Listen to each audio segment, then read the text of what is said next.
Hello friends, नमस्कार दोस्तों। हमने कल पढ़ा था कंप्यूटर के पीढ़ियों के बारे में कि कंप्यूटर की पीढ़ियां क्या होती हैं और कितनी होती हैं। ठीक है, तो हमने विस्तृत रूप से कल आपको ये पूरी जानकारी पिछली वीडियो में दे दी है। ठीक है, आज हम बताएंगे कंप्यूटर की पीढ़ियों को एक एक करके विस्तृत रूप से आपको जानकारी देंगे। दोस्तों, यदि आप चाहते हैं कि कंप्यूटर की जानकारियाँ इसी तरह हमें प्राप्त होती रहें तो आप मेरे चैनल को सब्सक्राइब कर सकते हैं और बेल के आइकन को ज़रूर दबाइए, क्योंकि मैं जो भी वीडियो डालूं आप तक पहुंचती रहें। ठीक है, आज बताएंगे कंप्यूटर की पीढ़ियाँ, जितनी भी पीढ़ियाँ कंप्यूटर की हमने बताए हैं उसको एक एक करके आपको विस्तृत रूप से जानेंगे कि कंप्यूटर की पीढ़ियाँ क्या होती हैं और किस पीढ़ी में किसका आविष्कार हुआ और कितने दिन तक वो चला। ठीक है, तो उसके बारे में आपको विस्तृत रूप से जानकारी देंगे।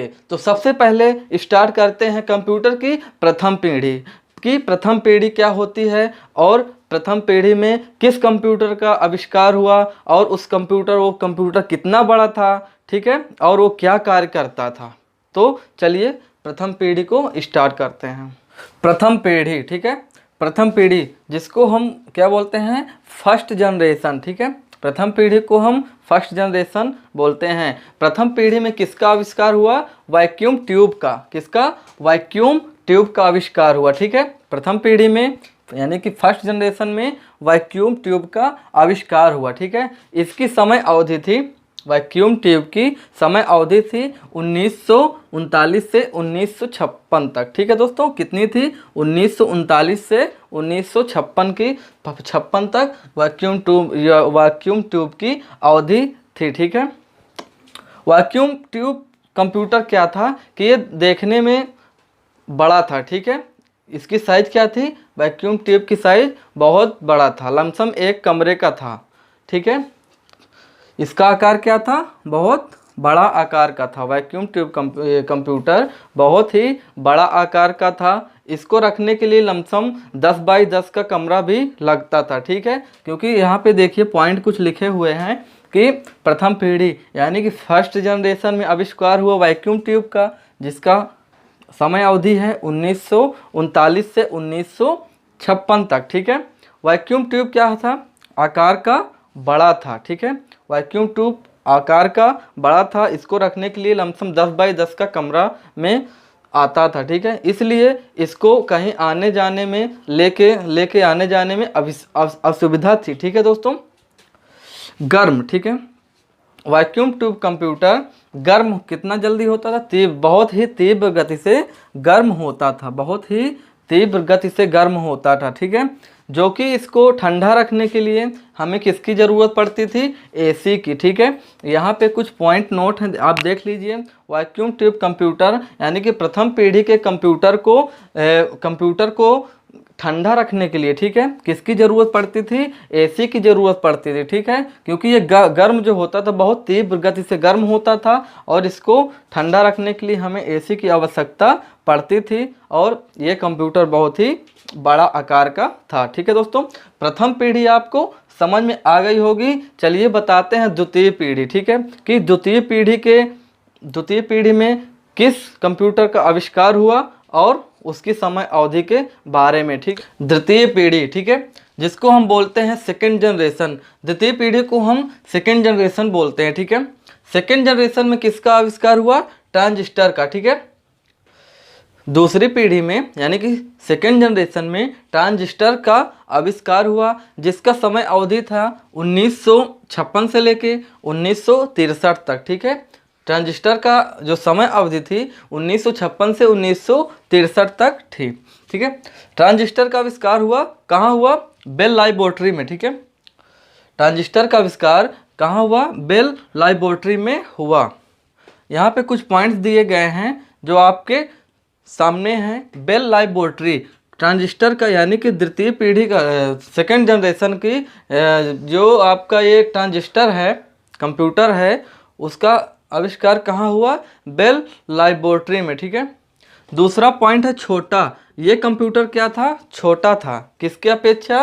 प्रथम पीढ़ी के अपेक्षा ये कंप्यूटर द्वितीय पीढ़ी के कंप्यूटर उससे छोटा था। ठीक है, गर्म कम, ये कम गर्म होता था। जिस तरह प्रथम पीढ़ी का कंप्यूटर वैक्यूम ट्यूब ज़्यादा तेज से गति से गर्म हो जाता था, उसके अपेक्षा ये कंप्यूटर कम गर्म होते थे। फिर भी इसमें क्या लगा रहता था, इसमें एसी फिर भी लगी रहती थी, ठीक है, क्या करने के लिए, कंप्यूटर को ठंडा रखने के लिए, ठीक है। फिर भी हम इसमें एसी का प्रयोग करते थे, इसमें एसी लगी रहती थी। तीसरा, अधिक शक्तिशाली, ये कंप्यूटर अधिक शक्तिशाली था। वैक्यूम ट्यूब से जो प्रथम पीढ़ी का कंप्यूटर है उससे अधिक शक्तिशाली था, द्वितीय पीढ़ी का कंप्यूटर उससे अधिक शक्तिशाली था और इसकी कीमत भी कम थी। जिस तरह का वैक्यूम ट्यूब की कीमत बहुत अधिक होती है कंप्यूटर का, प्रथम पीढ़ी के कंप्यूटर का कीमत बहुत अधिक थी और इस कंप्यूटर का कीमत उससे थोड़ा कम थी, ठीक है। ये पॉइंट यहाँ पे दिया हुआ है, कीमत कम थी, ठीक है दोस्तों। ये द्वितीय पीढ़ी आपको समझ में आ गया होगा। एक बार फिर रिवीजन कर लीजिए। द्वितीय पीढ़ी यानी कि सेकेंड जनरेशन का में आविष्कार हुआ ट्रांजिस्टर का, जिसका समय अवधि थी 1956 से लेके 1963 तक। ट्रांजिस्टर का आविष्कार कहाँ हुआ, बेल लैबोरेटरी में हुआ। ये कंप्यूटर छोटे थे, प्रथम पीढ़ी के कंप्यूटर से ये कंप्यूटर उससे छोटा था और इसमें एसी का प्रयोग किया जाता था, ठीक है। ये गर्म कम होते थे, फिर भी इसमें एसी का प्रयोग किया जाता था और ये कंप्यूटर अधिक शक्तिशाली था और इसकी कीमत भी कम थी, ठीक है। आइए बताते हैं कि तृतीय पीढ़ी क्या होती है और तृतीय पीढ़ी में किस कंप्यूटर का आविष्कार हुआ और उसकी समय अवधि क्या थी। तृतीय पीढ़ी, ठीक है, तृतीय पीढ़ी में यानी कि थर्ड जनरेशन में किस कंप्यूटर का आविष्कार हुआ, इंटीग्रेटेड सर्किट का, ठीक है। इंटीग्रेटेड सर्किट, तृतीय पीढ़ी में इंटीग्रेटेड सर्किट का आविष्कार हुआ, जिसको हम आईसी भी बोलते हैं। इसकी जो समय अवधि है 1964 से 1971 तक माना जाता है। तृतीय पीढ़ी यानी कि थर्ड जनरेशन के कंप्यूटर की समय अवधि 1964 से 1971 तक माना जाता है, ठीक है। इसमें कुछ खास चीज़ें भी होती हैं, जैसे कि यहाँ पे कुछ पॉइंट्स हमने नोट कर दिया है। पहला पॉइंट है चिप, ठीक है। इस कंप्यूटर में चिप लगे होते हैं, इस कंप्यूटर में चिप लगे होते हैं जो हजारों ट्रांजिस्टर को क्या करते हैं, हजारों ट्रांजिस्टर जिसमें लगे होते हैं, जिसमें हजारों ट्रांजिस्टर संचालित रहते हैं। और इसकी साइज भी छोटी होती है। प्रथम पीढ़ी और द्वितीय पीढ़ी के तुलना से इस तृतीय पीढ़ी के कंप्यूटर का साइज भी छोटा था, ये कंप्यूटर छोटा था। और स्पीड की बात करें तो ये कंप्यूटर बहुत ही स्पीड का था, चलने में बढ़िया स्पीड थी। किसके तुलना में, प्रथम पीढ़ी के और द्वितीय पीढ़ी के तुलना में इस कंप्यूटर में क्या हुआ, स्पीड बढ़ गया। और ये गर्म कम होता था, ये यहाँ पे गर्म दिया है तो इधर दिया है कम गर्म, ये कंप्यूटर कम गर्म होता था, ठीक है। इसमें भी हम इस कंप्यूटर में भी एसी लगी होती थी, परंतु ये कंप्यूटर कम गर्म होता था। और कीमत, यहाँ इधर कीमत है और ये कम कीमत का था। जिस तरह प्रथम पीढ़ी कंप्यूटर क्या बताया था, वैक्यूम ट्यूब का कंप्यूटर बहुत ही अधिक कीमत का था और तृतीय पीढ़ी का कंप्यूटर कीमत में क्या हुआ, कम हो गया, ठीक है। इसकी कीमत जो हो गई कम हो गई। आप लोग ये समझ गए होंगे, एक बार फिर से दोहरा लेते हैं। तृतीय पीढ़ी थर्ड जनरेशन के कंप्यूटर को इंटीग्रेटेड सर्किट बोलते हैं, जिसको हम आईसी भी कहते हैं। इसका जो समय अवधि है 1964 से 1971 माना जाता है। इस कंप्यूटर में चिप लगे होते हैं जिसमें हजारों ट्रांजिस्टर संचालित रहते हैं, हजारों ट्रांजिस्टर लगे रहते हैं। और ये कंप्यूटर साइज में भी छोटा था और इसकी स्पीड बहुत तेज थी, ठीक है। और ये कम गर्म होता था, इसकी कीमत भी कम थी। आइए जानते हैं कि चतुर्थ कंप्यूटर यानी कि फोर्थ जनरेशन का कंप्यूटर में किसका आविष्कार हुआ और इसकी समय अवधि क्या है।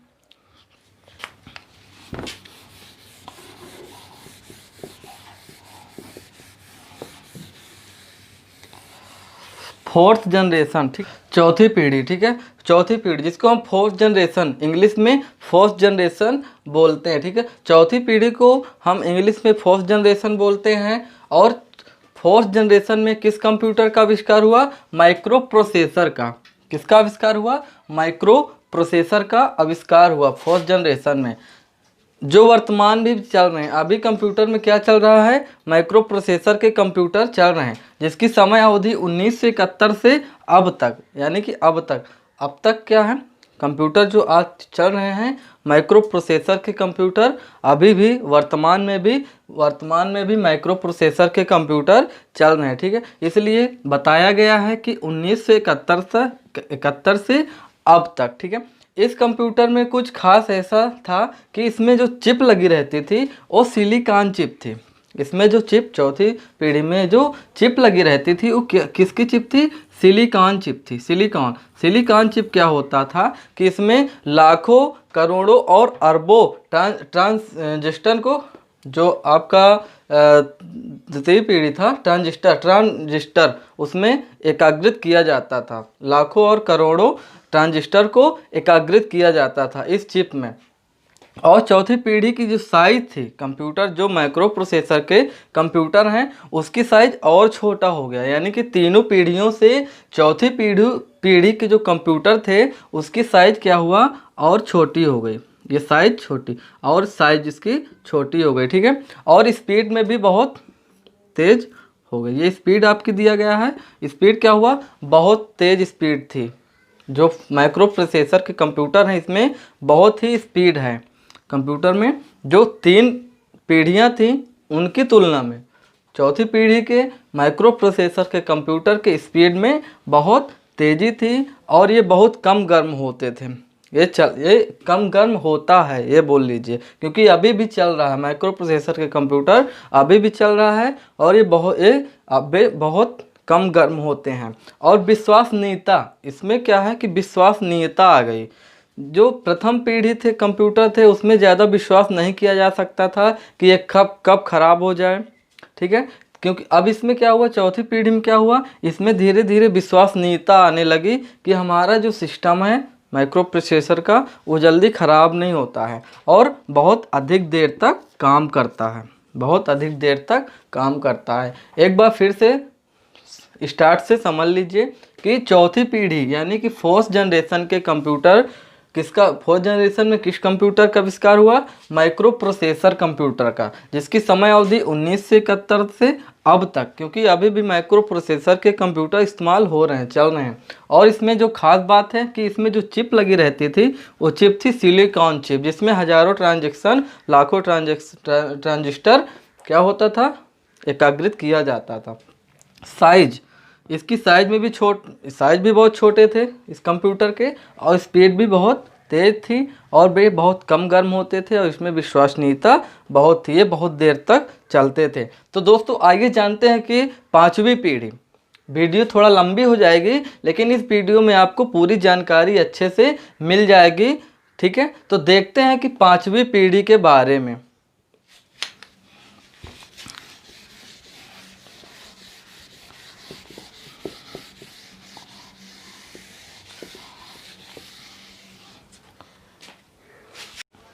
पाँचवीं पीढ़ी यानी कि 5 जनरेशन, पाँचवीं पीढ़ी को हम क्या बोलते हैं, 5 जनरेशन भी बोलते हैं। इस 5 जनरेशन में क्या होगा, पाँचवीं पीढ़ी में जो कंप्यूटर आएंगे वो कौन से कंप्यूटर आएंगे, आर्टिफिशियल इंटेलिजेंस।